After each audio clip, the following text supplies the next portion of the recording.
On s'est lavé les mains et qu'on a mangé le karpas, on passe à la mitzvah. Qu'est-ce qu'il y a après karpas? Yachas. Donc on va... C'est quoi yachas? Yachas, c'est qu'on va...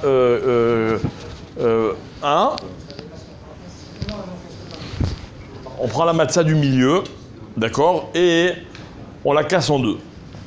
Alors, on la casse en deux, donc quel est le sens de cette pratique? C'est qu'en fait, on est comme un... Lo alenu, comme un ani. Un ani, quand on lui donne quelque chose, il prend le minimum sur place et il garde le maximum de ce qu'il peut garder pour plus tard, parce qu'il ne sait pas s'il aura de nouveau la possibilité de manger. Donc voilà pourquoi on va cacher la grande partie de la matzah et on va garder la petite partie. Qu'est-ce qu'il peut me dire pourquoi on a 3 matzot? Hein? Alors, quand on casse la matzah, si on peut, c'est bien de la casser en forme de vave et en forme de dalet.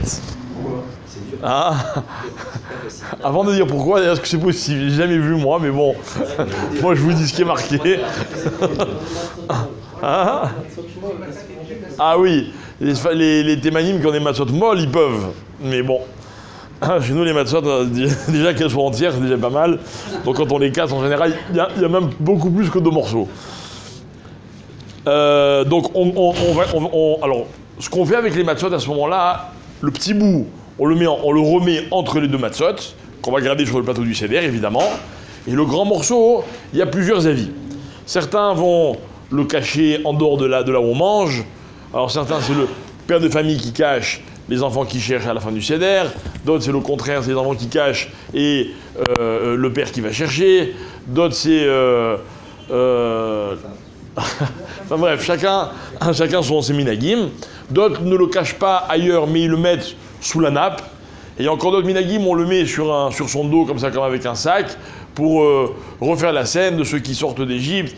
Ah bon, il y a toutes sortes de minagim qui sont ramenés. Et donc, évidemment, ce soir-là, chacun fait selon ses minagim. Ok? Alors, ensuite, on commence la partie qui s'appelle Maguid. Alors, dans Maguid, on va dire comme ça, grosso modo, il y a 3 parties. Ok? La première partie, avant qu'on commence le récit même de la Haggadah, on fait ce qu'on appelle, on récite le passage de Al-Achma Anya. D'accord? Al-Achma Anya, ça veut dire qu'on se remet dans l'ambiance, on dit voilà le pain de misère qu'ont mangé nos ancêtres. Pourquoi on l'appelle Al-Achma Anya? Alors, soit Anya parce que ça veut dire Ani, un pauvre, donc le pain du pauvre, ou alors c'est quoi l'autre explication? Lechem chez Onimalav. D'accord? C'est un pain qui suscite des questions, et donc on va poser des questions pour avoir des réponses, on est, d'accord? Et donc c'est pour ça que, sans arrêt, dans beaucoup de minagim, on garde la matzah découverte tout au long de Maguid, tout au long du récit de la Haggadah. Ok? Encore une fois, chacun il fait selon son minag, et une fois qu'on a fait Al-Achma Anya, il y a le fameux texte de Manishtana, où évidemment c'est très important à ce moment-là que les enfants, ce soit eux qui disent ce texte-là s'il y a des enfants, ou en tout cas essayer de leur faire comprendre qu'est-ce que veut dire ce texte-là, qu'ils posent la question, qu'est-ce qui se passe ce soir, etc., etc., les fameuses 4 questions que évidemment tout le monde connaît. Ok? Encore une fois, je répète que s'il y a des enfants, ce sont des enfants. S'il n'y a pas d'enfants, ce sera des adultes. S'il n'y a pas d'adultes, et qu'une personne, Chas v'Shalom, elle est toute seule pour le céder, eh ben, elle-même, elle se pose à elle-même les questions. Donc, au moins, en récitant le fameux Manishtana. Ensuite, il y a toute la partie de Haggadah, où on raconte. Donc, à partir de Manishtana jusqu'à... on va tout de suite dire jusqu'où on raconte. C'est tous les textes où on raconte... On remonte depuis le début de l'esclavage en Égypte jusqu'à la sortie d'Égypte. Et la 3e partie, alors là il faut faire attention, c'est là où on va dire Pessah, Matzah et Maror. D'accord? Donc, la halakha dit comme ça, même quelqu'un qui ne peut pas du tout raconter la Haggadah, donc même quelqu'un qui est fatigué ou quoi, qui a des problèmes de santé ou n'importe quoi, il est obligé au moins de dire ces 3 choses-là. Pessah, Matzah, Maror. Donc c'est pour ça qu'on fait circuler hein? Alors le minag, c'est que chacun... non, la halakha, c'est pas de l'attraper. D'accord, ça c'est un minag. Mais on a le minag dans toutes les familles de prendre l'œuf, le maror et la matzah, et de dire Pessah, matzah, enfin l'œuf, la matzah et le maror, et de dire Pessah, matzah, maror. Donc si vous avez des gens qui n'ont pas pu rester à table ou quoi, etc., il faut absolument qu'à ce moment-là, ils viennent, et qu'eux aussi, ils récitent ces trois choses-là. Et la Pessah, on fait sur l'œuf. Pessah, on fait sur l'œuf, ouais. Nous, on fait sur le... Ouais. Sur l'œuf. C'est vrai, mais on ne le prend pas. Voilà. On regarde seulement. Voilà. Regarde. On ne doit pas prendre le zoroa dans la main pour ne pas qu'il y ait de confusion avec quand même Pessah. C'est pour ça que nous on fait ça sur l'œuf. Chacun selon son minaï. Ok. Qu'est-ce qu'il y a? C'est ce qu'on a dit. Maintenant, il y a des passages. Donc là, je vous laisse consulter la Haggadot parce que c'est plus facile que de retenir. Où on lève le verre de vin, mais donc par exemple quand on va dire les firach, anachnu chavim, etc. Alors il faut savoir une chose, c'est que quand on lève le verre de vin, à ce moment-là il faut recouvrir les matzot.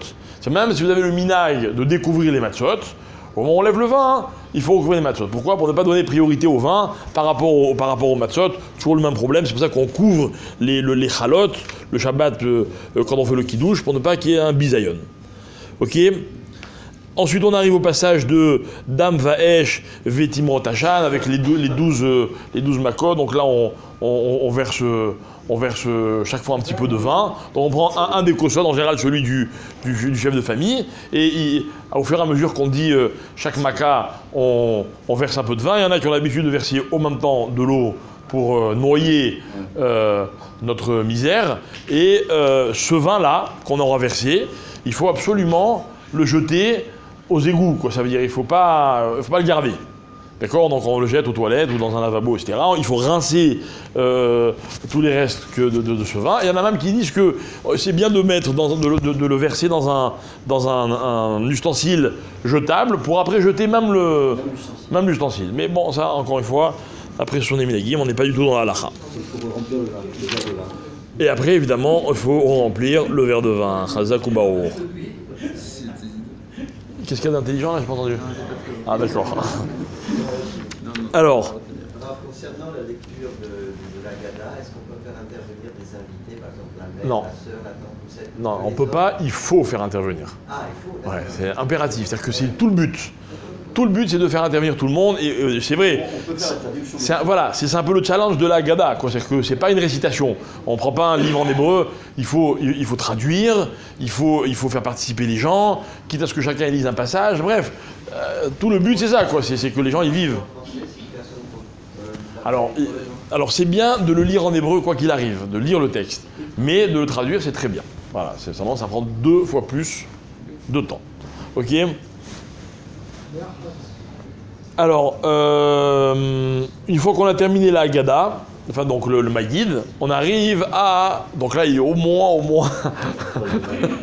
Surtout que cette année, on commence tard, quoi. Ça veut dire on est à l'heure d'été, etc. Donc là, on arrive à Rortza. Donc là, on fait Netilat Yadayim. Ok. Alors, Netilat Yadayim, c'est une Netilat Yadayim classique, d'accord. On fait la bracha, on peut pas parler après, etc.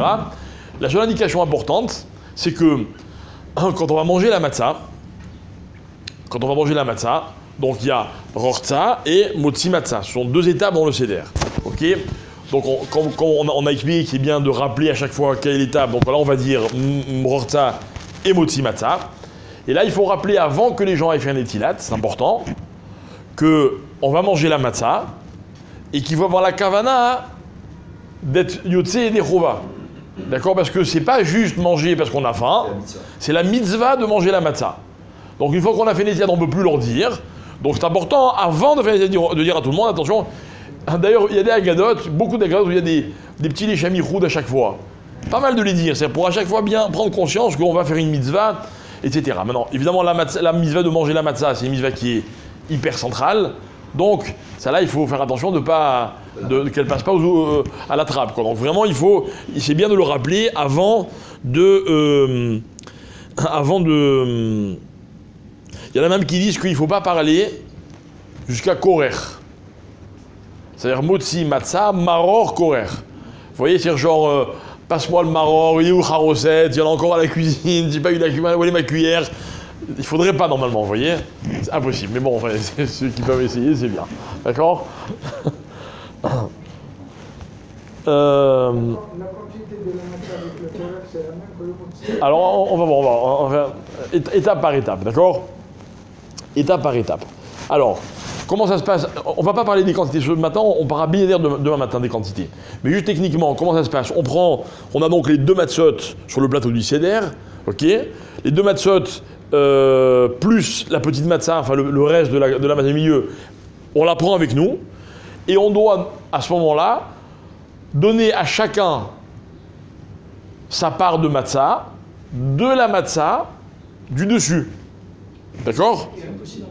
De la matzah du dessus et de la petite matzah du milieu. D'accord? Maintenant.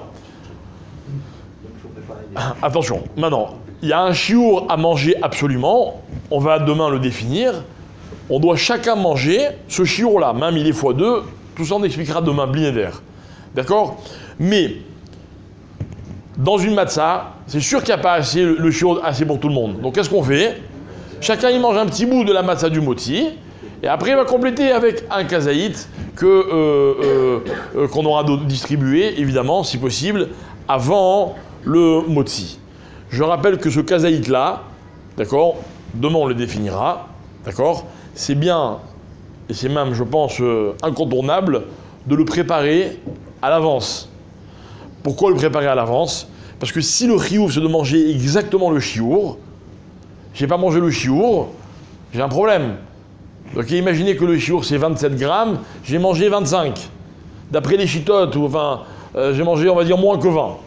J'ai pas fait la mitzvah. D'accord? Maintenant j'ai pas non plus envie de manger 40 parce que dans le doute, je préfère dépasser. Donc le meilleur moyen c'est avant Shabbat, avant l'entrée de la fête, de peser et de savoir exactement combien chacun doit manger. Pendant Shabbat, Yom Tov, c'est un sourd de peser. Évidemment, donc il faut le faire avant. Mais il n'y a pas qu'un seul chiour. Oh. Ça s'achète cette petite balance là, parce que c'est très peu. Bon, les balances, vous savez, les balances, ça s'achète dans le commerce. Dans tous les magasins d'électroménager, de cuisine. Il y en a qui les font ramener de Chine. T'en as pas Oui, je l'ai pas. Pardon? Ouais. On prend celle du haut et celle du milieu. C'est avec ça qu'on fait moti. D'accord? Ok. Bon, maintenant je sais qu'il y a des gens qui pèsent une matzah, ils voient à peu près que c'est bon, voilà. Mais demandez à votre femme où ça jette sur de balance, elle saura beaucoup mieux que nous. Ok? Si on regarde dans la cuisine, c'est quelque chose qu'on trouve en général. Ok? Bon, alors on va s'arrêter là ce matin, parce qu'après je voudrais rentrer dans les shiurim, mais on fera demain, blinéder, une étude spéciale sur les shiurim. Alors tous les ans, on a le Rav qui vient nous voir pour son école, donc je vais vous demander de lui prêter attention. Ah, mais c'est un bravo.